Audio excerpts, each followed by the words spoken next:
할렐루야. 거룩하신 주님의 날, 오늘 8월 첫째 주, 하나님 앞에 마음을 모으고 신령과 진정으로 묵도하며 예배 가운데 나가도록 하겠습니다.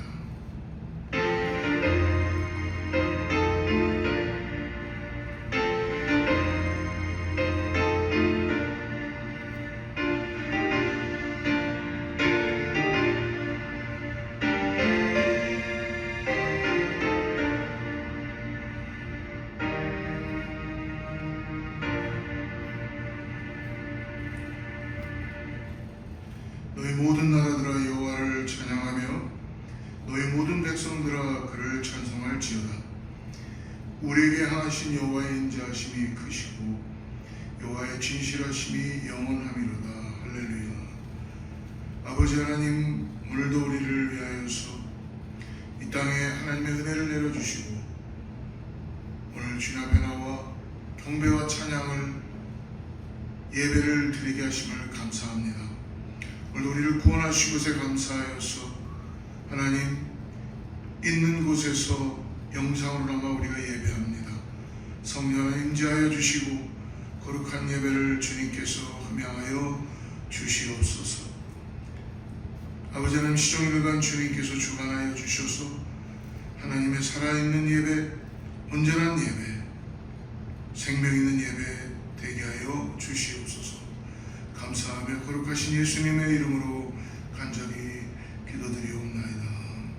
전능하사 천지를 만드신 하나님 아버지를 내가 믿사오며 그 외아들 우리 주 예수 그리스도를 믿사오니 이는 성령으로 잉태하사 동정녀 마리아에게 나시고 본디오 빌라도에게 고난을 받으사 십자가에 못 박혀 죽으시고 장사한 지 사흘 만에 죽은 자 가운데서 다시 살아나시며 하늘에 오르사 전능하신 하나님 편에 앉아 계시다가 저리로서 산 자와 죽은 자를 심판하러 오시리라. 성령을 믿사오며 거룩한 공회와 성도와 서로 교통하는 것과 죄를 사하여 주시는 것과 몸이 다시 사는 것과 영원히 사는 것을 믿사옵나이다.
존귀와 영광을 받으시기에 합당하신 하나님 아버지, 오늘도 저희를 예배의 자리로 불러주셔서 감사하고 감사드립니다.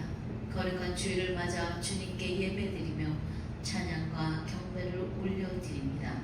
지난 한 주간도 삶을 돌아보며 저희들의 부족함과 연약함을 고백합니다. 주님의 은혜와 사랑으로 아버지 보혈로 저희들을 덮으시고 죄와 허물에서 자유케 하여 주시옵소서. 오늘도 하나님의 말씀으로 저희들에게 아버지 인도하여 주시고 영의 양식을 주시기 위하여 아버지 말씀을 주시니 이 말씀에 기름 부어 주시고 이 말씀을 증거하시는 우리 목사님 능력과 권능과 성령의 두루마기로 입혀주시고 아버지의 뜻을 깨달아 알 수 있는 말씀을 받을 수 있도록 하나님 지혜를 주시어서 아버지 하나님의 말씀을 깨닫게 도와주시고 하나님 말씀이 대연될 때에 하나님의 말씀을 또한 저희들의 심령에 심기울 수 있도록 아버지 저희들의 마음이 부드러운 마음으로 인쳐 주시옵소서. 하나님 주의 사자가 주의 말씀을 대언하실 때에 저희들이 질병 가운데서 허덕이는 자들이 치료함 받는 치료의 광선이 바라게 도와주시고 문제를 가지고 고통 속에 괴로움 속에 불평 속에 있는 자들이 감사와 감격으로 변하는 귀한 말씀으로 저희들에게 인쳐 주시옵소서. 하나님 감사합니다. 오늘도 저희들에게 아버지 하나님 이 예배를 기쁘게 받아주시고 저희들의 간절한 기도를 들으셔서 하나님 저희들이 성전 건축을 위하여 기도하고 열심히 찾고 두드리고 있습니다. 주님 이제는 허락하시고 아버지 하나님 돕는 손길과 부족한 재정들이 주님 채워지게 도와주시고 하나님의 일들을 감당하는 많은 자들이 합력하여 선을 이룰 수 있게 도와주시어서 아름다운 성전이 세워지도록 주님 저희들의 기도에 아버지 응답하여 주시옵소서. 주님 감사합니다. 오늘도 이 예배가 하나님 앞에 귀한 영광으로 돌려지는 예배여서 주님 영광 홀로 받아 주시옵고 한없는 은혜와 은총의 이 예배 주님께 아버지 하나님 귀한 예배가 축복의 예배가 될 수 있도록 천군 천사를 합력하여 이 예배를 축복하여 주시옵소서. 사랑하는 저희 재단 아버지 40여 년 전 세우시고 아버지 이렇게까지 인도해 주셨사오니 이제는 아버지 하나님 주님의 복음의 횃불을 들고 이 지역과 이 민족과 아버지 하나님 세계 만방에 다니며 하나님의 복음을 증거할 수 있는 저희들이 될 수 있게 도와주시고 또한 성령 캠프를 앞두고 있습니다. 아버지 하나님 성령의 충만함을 재충만을 받을 수 있는 아버지 캠프가 될 수 있도록 주님 축복하시고 참여하는 자 참여하지 않는 자 함께 충만함으로 채워주시옵소서. 주님 감사합니다. 이 예배를 받아주시고 아버지 연락하여 주실 것을 감사하며 우리 좋으신 예수 그리스도의 이름으로 기도드렸습니다.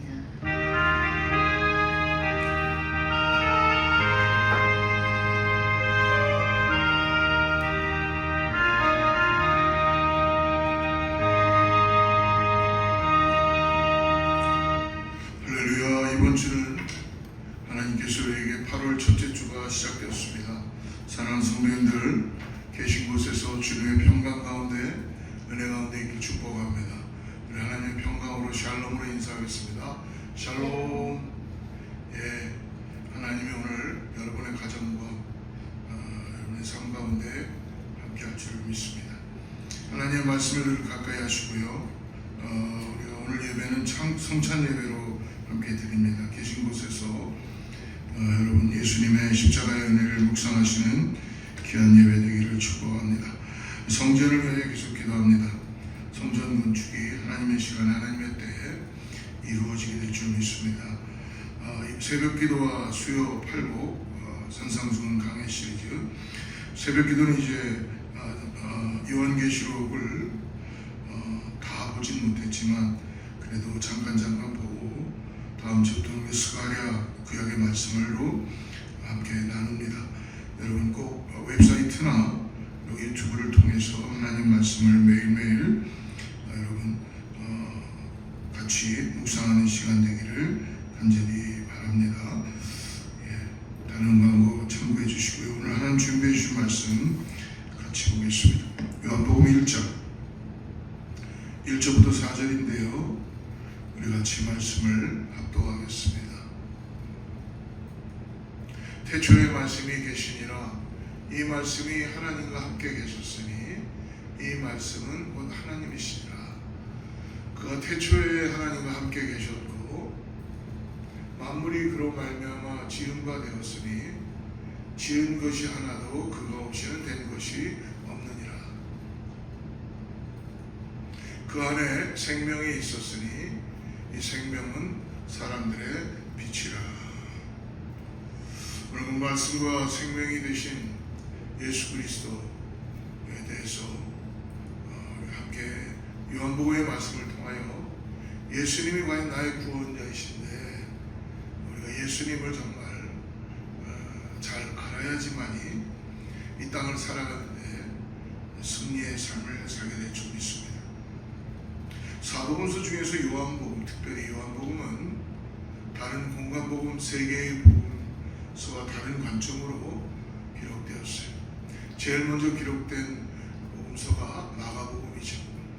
그리고 누가복음, 마태복음, 예수님의 일대기를 어떻게 보면 그 세 복음서는 순서대로 그렇게 구성하고 기록하였습니다. 근데 요한복음은 조금 틀린 게 시간적 흐름보다는 어떤 신학적인 주제를 중심으로 기록되어 있습니다.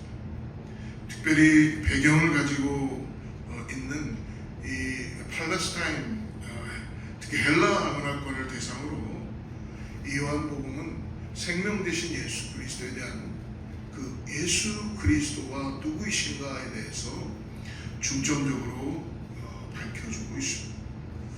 어떻게 보면 요한복음은 그 신비와 깊이는 이루 헤아릴 수 없이 심오합니다.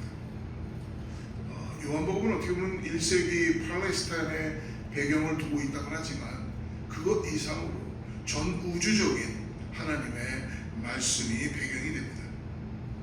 어떻게 보면 1세기 문화에 익숙했던 사도 요한이 주님의 말씀을 기록할 수 있었던 것은 인간의 지혜가 아니라 하나님의 거룩한 영이 그를 감동했기 때문이죠. 그래서 이후에 요한복음 이후에 사도 요한이 로마의 핍박 속에서 반모섬에 감금되고 유배되게 됐을 때도 하나님의 말씀, 환상을 보고 요한계시록을 기록할 수 있었던 것도 성령의 감동으로 가장 위기 가운데 노년에 소망이 없을 때 좌절과 아무것도 이루지 못할 때 하나님의 성령의 감동으로 우주적 차원의 세계에다 하나님의 계시를 받고 요한계시록을 말씀하게 되었습니다. 오늘 특별히 요한복음의 사도 요한이 밝히는 예수 그리스도를 통해서 우리가 예수님은 과연 누구신가의 두 가지로 같이 한번 나누기로 하는데, 첫째로 예수님은 최초부터 계셨던 영원한 말씀이시다. 우리 1절 한번 다시 한번 읽어볼까요? 1절. 태초에 말씀이 계시니라. 이 말씀이 하나님과 함께 계셨으니 이 말씀은 곧 하나님이시다. 여러분, 이 말씀 요한복음 1장 1절을 말씀은 우리 창세기의 말씀을 기억할 수 있습니다. 창세기 시작도 어떤 설명이나 소개 없이 하나님께서 태초에 하늘과 땅을 창조하셨다는 선포로 시작하시죠. 요한복음도 동일하게 태초에 말씀이 계셨다 이렇게 선포합니다. 어떻게 보면 단어는 시간적 순서에서 어떤 첫 번째 시점이라는 것을 말하는 것이 아니라는 것입니다. 어떤 시간이 존재하기 전에 시간 넘어 곧 영혼을 말씀하는 것입니다. 이 말씀이 어떻게 보면 시간이 존재하기 이전 영혼의 상태에 계셨습니다. 이 말씀은 곧 영원한 말씀이십니다. 그러니까 태초에 이미 천지가 창조되기 전부터 말씀이 계셨다는 것이죠. 말씀이 시작됐다는 것입니다. 말씀이 만들어졌습니다 라고 그렇게 말씀하지 않으시고 그냥 스스로 말씀이 계셨다. 이 말씀에 어떤 시작된 기원이 있는, 그러므로 피조물이 아니라 창조의 역사를 보여주는 것입니다. 이 말씀은 창세 이전에 존재하신 분이며 또한 영원한 분이십니다. 그래서 이 말씀이 하나님과 함께 계셨다. 우리 예수님이 어떤 분이신가 우리가 분명하게 기억해야 될 것은, 예수님은 여러분 physically 베들레헴 마국간에서 말구유에서 태어나신 것이지만, 그러나 진정으로 예수님은 세상에 오시기 전, 이 천지 만물이 생겨나기 전 이미 태초에 계신 영원하신 그러한 분이시라는 것입니다. 태초에 말씀이 계셨습니다. 이 말씀은 그러므로 말씀이 선제성, 말씀이 먼저 있었다는 것입니다. 말씀의 선제성, 이미 계신 분 예수님께서 여러분 복음서에서도 예수님이 선제하셨다, 먼저 계셨다라는 것을 밝혀주고 계시죠. 요한복음 8장 58절을 보면요, 예수님 아브라함을 이렇게 예수께서 가라사대 진실로 진실로 너에게 이르노니 아브라함이 나기 전부터 내가 있느니라. 나는 아브라함이 나기 전부터 있었다. 창세 전부터 나와 함께 계셨던 여호와, 이런 말씀들을 반복해서 하시는 것입니다. 오늘 여기서 이 말씀, 즉 창세 전부터 있었던 이 말씀은 헬라어로 그 시대에 맞게 로고스라고 단어를 많이 사용하고 있습니다. 아마 여러분들 말씀을 듣거나 신앙생활 하시면서 이 로고스라는 말씀을 많이 들으셨을 것입니다. 당시에 이 헬라 세계 중심 개념으로서는 만물을 움직이는 절대적인 이성이 있다라고 그들은 믿었어요. 그래서 이 로고스라는 단어를 통해서 예수님을 소개하는 것은 매우 파격적인 설명이었습니다. 그래서 당시 헬라 세계에서 분명히 만물을 움직이는 절대적인 원리가 없으면 이 세상이 존재할 수 없다. 인간이 과학적 또는 철학적 탐구도 이 세상이 그저 아무렇게나 움직이지 않는다는 것을 그들은 생각했던 것입니다. 그래서 이 로고스라는 단어로 예수님을 설명하는 것입니다. 그런데요, 오늘 요한은 예수님을 로고스라는 단어로만, 그 시대에 맞는 그 단어로만 설명하기는 너무 미흡하다고 생각하는 것입니다. 이 단어를 사용하지만 오늘 요한복음 1장의 말씀을 통해서 그 헬라의 로고스 개념에 머물 수 없는 그보다 더 뛰어나신 탁월하신 분이다. 태초에 말씀이 계시니 하나님과 함께 계셨다.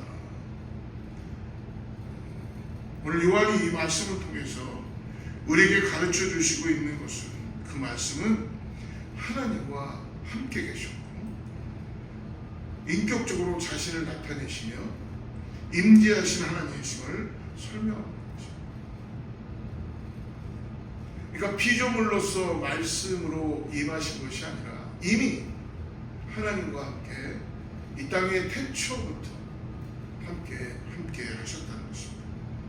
그러므로 요한이 헬라의 로고스 사상을 사용한 것 같지만 실상 그것을 깨뜨리며 만물을 움직이는 것을 창조하신 그이심을, 창조하신 하나님이시고 그리고 자신을 나타내시며 드러내시는, 말씀하시는 하나님이심을 오늘 우리들에게 설명해 주고 있습니다. 그 말씀하시는 인격적인 하나님께서는 세상을 향한 당신의 사랑을 십자가에서 나타내신 거죠. 그분이 창조하신 세상이 어떻게 되든 그분은 무관심한 분이 아니라 자기의 양을 찾고 먹이고 사랑하는 목자와 같은 음성으로 그 양들을 사랑하시는 음성으로 말씀하신 하나님이심을 우리에게 보여주고 계십니다.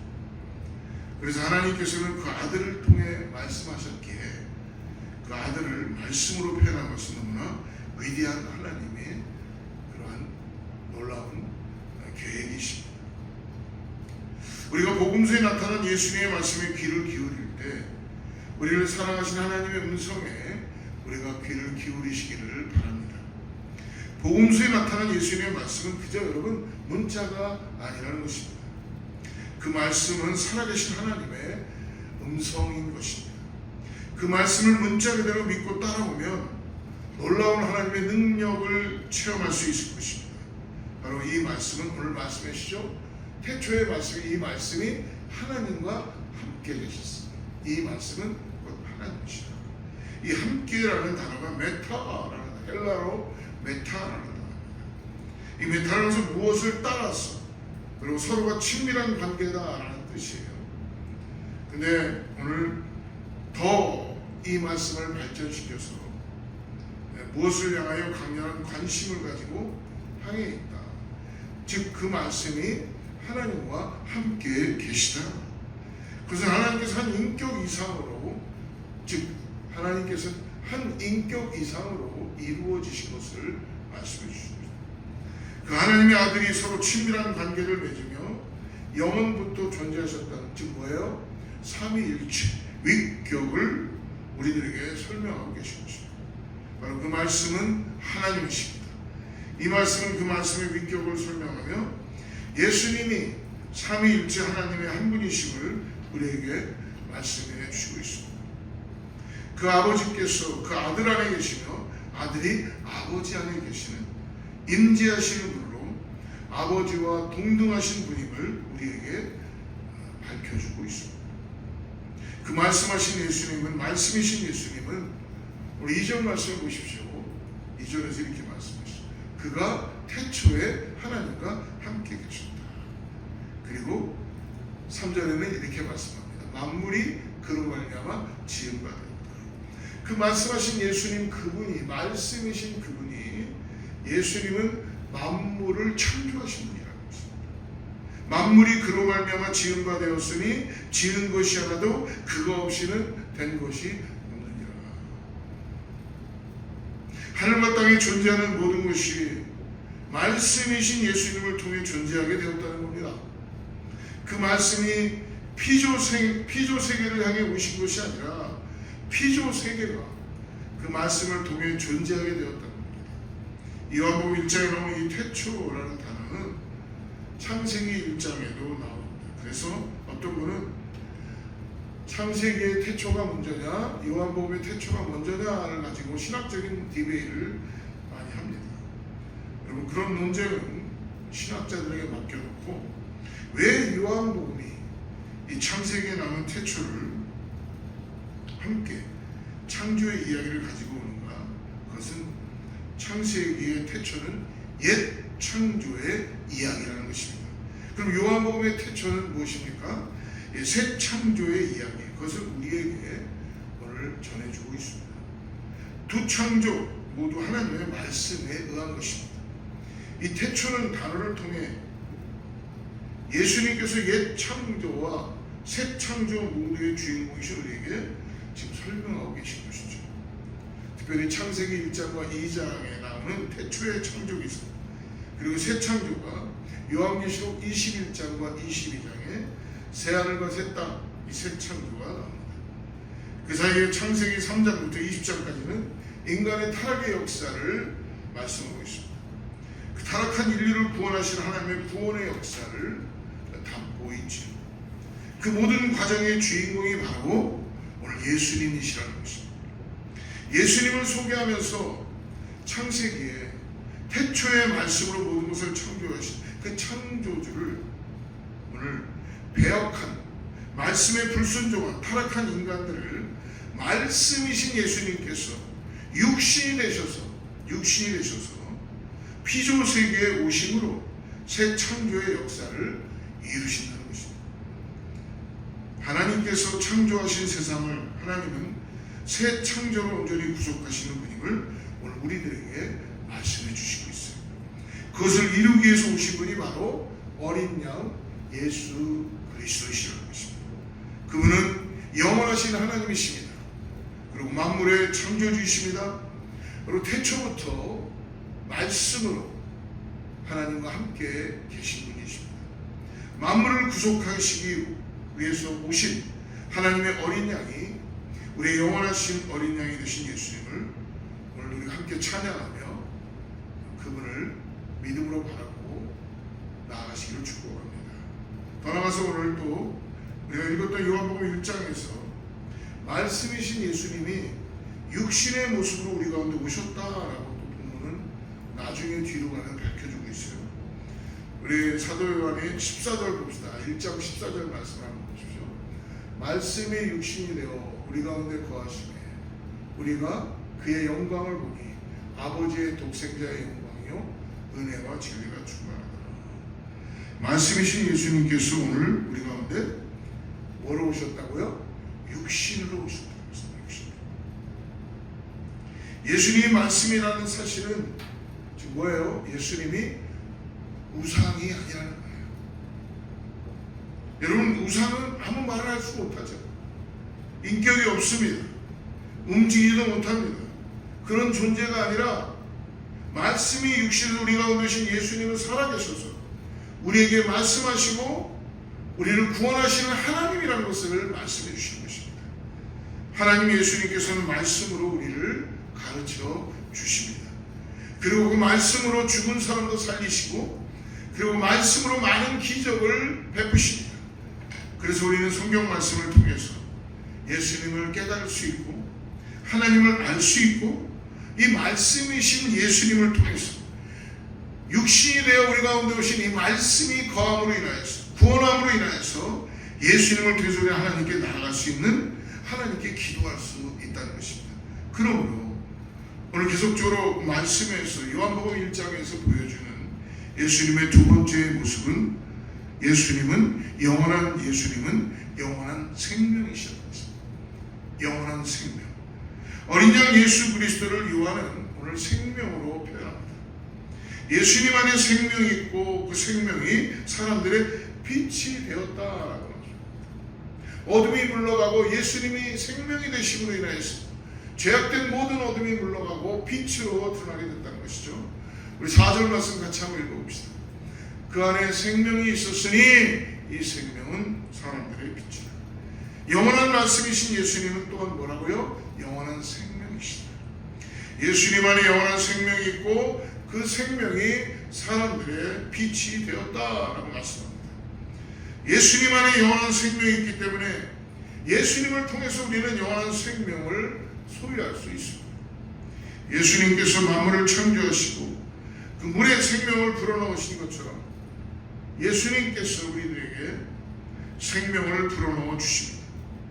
그리고 생명은 영원한 생명이 되어질 수밖에 없다는 것입니다. 예수님이 생명의 근원이 되어주신 것이죠.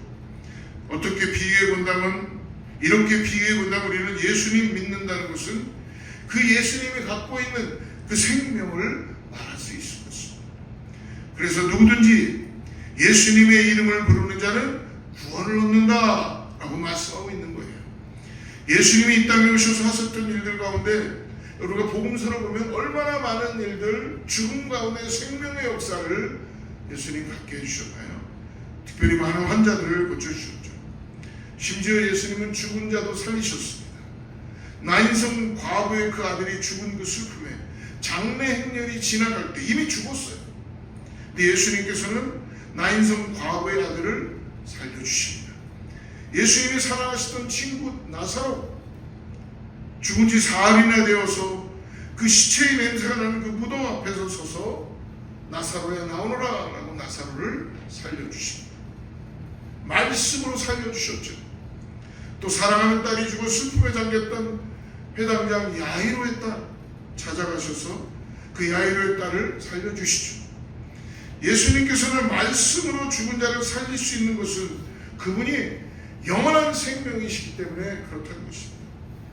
또 예수님 야곱의 우물가에 목마른 사마리아 여인에게 영원히 목마르지 않는 생수를 주시고 그리고 암흑 가운데 어둠 가운데 있었던 보지 못했던 바디메오 눈을 뜨게 해주시는 기적을 베풀어 주십니다.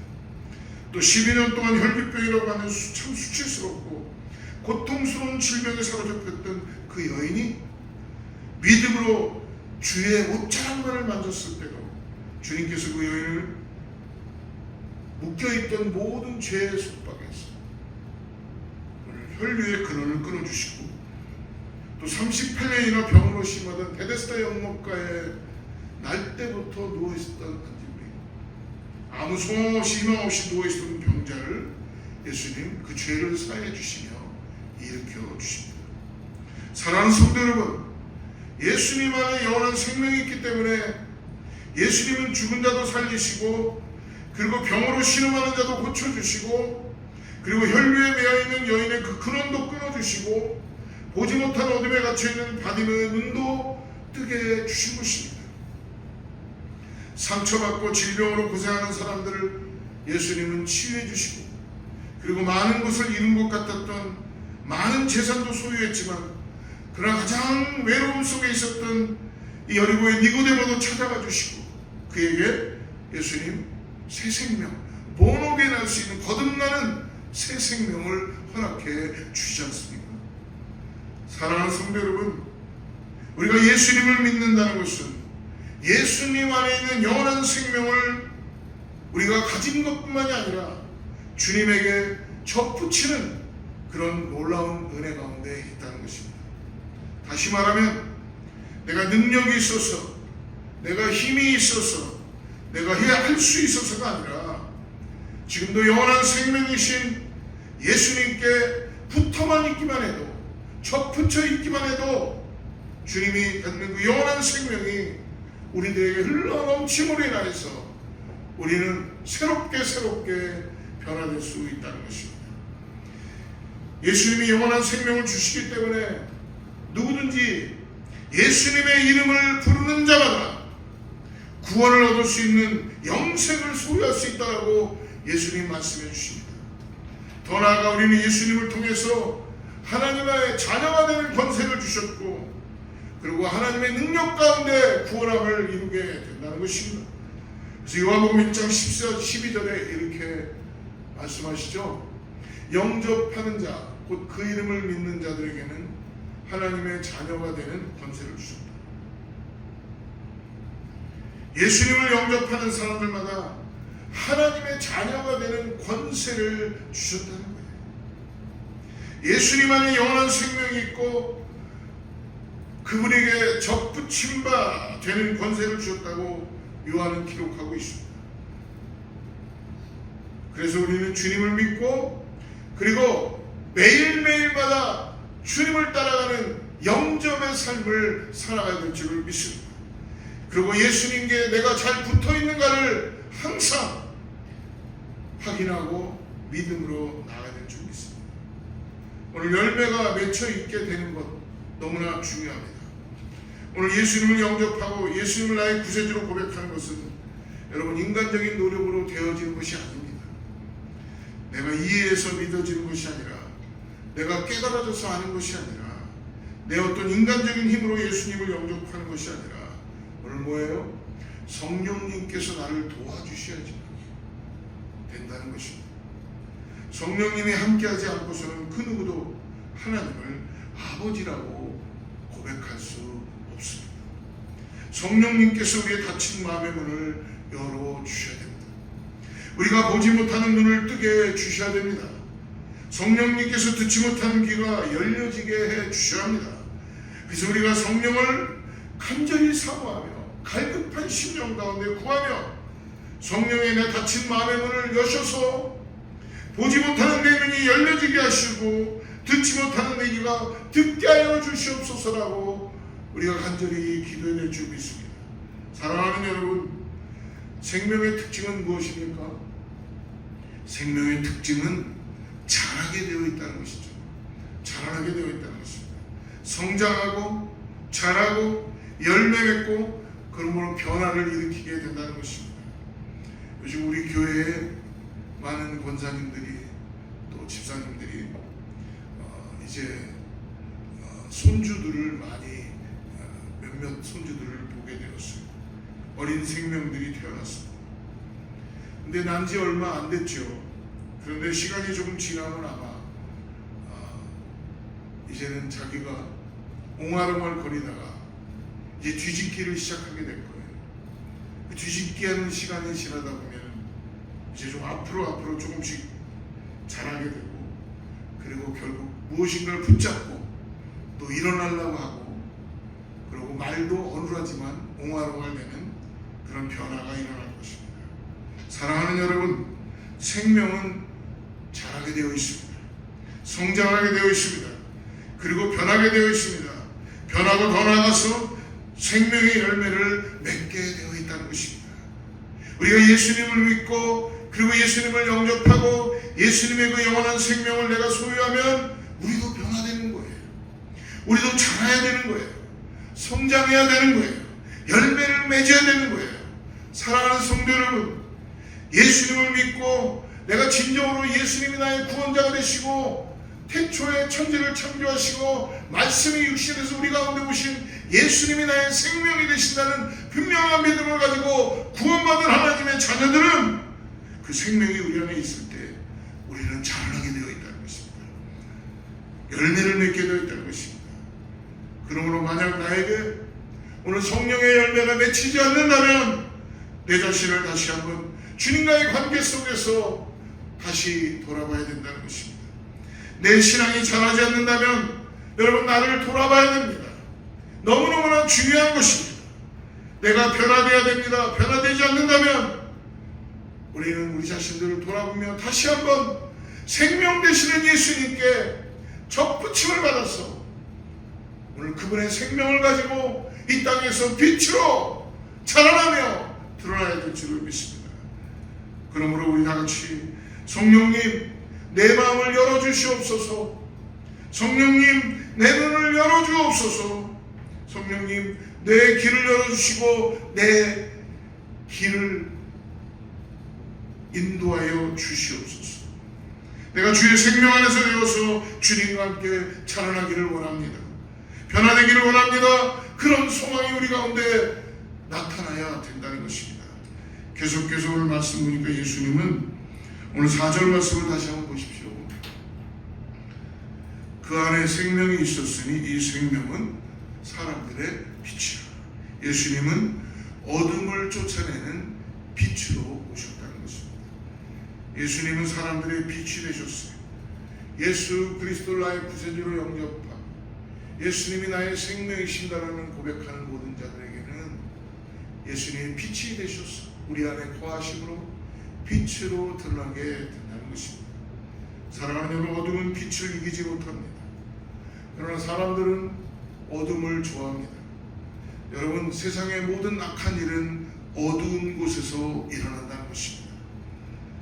타락한 인간의 본성은 어둠을 쫓아가고 그리고 어둠에 거하고 어둠에 따라가며 어둠의 일을 합니다. 그런데 어둠의 세력은 바로 사단입니다. 이 사단 안에 구원이 없습니다. 사단 안에 생명이 없습니다. 사단은 허상이고 사단은 우리를 속이는 것이고 사단은 우리를 사망으로 인도해 가는 것입니다. 사단 안에는 소망이 없습니다. 어둠은 우리를 망가뜨리고 무너뜨리고 우리를 죄악 가운데 신음하게 할 뿐입니다.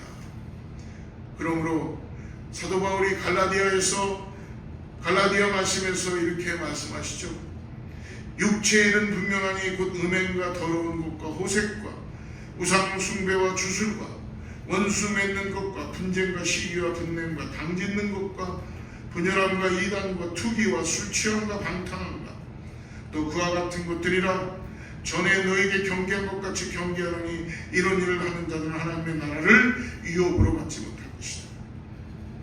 갈라디아서 5장 19절부터 21절에 말씀합니다. 음행과 더러움과 방종, 우상 숭배, 그리고 술수, 주술, 원수매증, 분쟁, 시기, 분노, 분열, 질투, 술취함, 방탕, 어둠을 쫓아내는 길은, 이런 모든 것을 쫓아내는 길은 빛이신 예수님을 온전히 영접하고 오늘도 예수님과 함께 빛으로 드러나는 삶을 살아가기 위하여 생명 되시는 예수님 앞에 나아가는 것입니다. 빛이신 예수님 안에 거하는 것입니다. 빛은 어둠을 몰아내고 빛은 어둠을 지금도 죽이고 빛은 어둠과 저주, 미움과 상처를 몰아내고 다툼과 질투 가운데 그리스도의 사랑을 심어주시고 우리에게 소망을 주고 생명을 주는 것입니다. 사랑하는 성도 여러분, 잊지 마십시오. 태초에 예수 그리스도가 하나님과 함께 말씀으로 거하셨다는 것입니다. 더 나아가서 새 창조를 이루시며 말씀이 육신이 되셔서 우리 가운데 빛으로 오셨다는 것입니다. 또한 예수님은 영원한 생명이십니다. 말씀을 우리 가운데 오신 예수님께서 오늘 말씀해 주십니다. 수고하고 무거운 짐진 자들아 다 내게로 오라라고 오늘 우리를 초청합니다. 사랑하는 성도 여러분, 영원한 생명 되신 예수님 그분을 다시 한번 믿음으로 바라보시고 그 영원한 생명을 통해 우리가 변화되고 그리고 성장하고 열매를 맺는 믿음의 모든 제1의 공동체 식구들 되기를 주로 축복합니다. 기도하겠습니다. 하나님 아버지 감사합니다. 오늘 우리를 구원하여 주시고 이 땅에서 이미 우리를 택하여 주셔서 천국 백성 삼아주시고 우리 안에 빛으로 드러나는 어둠을 물리치시며 생명으로 오신 주님을 감사하며 찬양합니다.